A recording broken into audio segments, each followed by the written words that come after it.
175, 25 పార్లమెంట్లు, 175 అసెంబ్లీలు అంటున్నారు. సో కాన్ఫిడెంట్గా చెప్తున్నారు, కానీ రియలిస్టిక్గా ఎన్ని వస్తాయని అంటున్నారు. ఎందుకు రాకూడదు అని అడుగుతాను నేను. ఎందుకు రాకూడదు అంటున్నారు, ఎన్ని వస్తాయని నేను అడుగుతున్నాను. ఎందుకు 175 రాకూడదు అని అడుగుతా ఉన్నాడు నేను.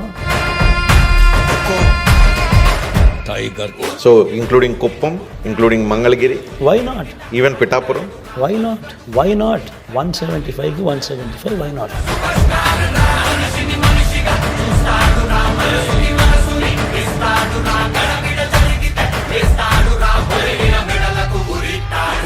జగన్ ఉంటే వాళ్ళ పిల్లల చదువులు బాగుపడతాయి, జగన్ ఉంటే వాళ్ళ భవిష్యత్తు బాగుపడుతుంది, జగన్ ఉంటే లంచాల వివక్ష లేకుండా డీబీటీ పాలన జరుగుతుంది, జగన్ ఉంటేనే, జగన్ కొనసాగితేనే పథకాలన్నీ కూడా కొనసాగుతాయి. మరి ఇన్ని మంచి ఉన్నప్పుడు వై నాట్ 175?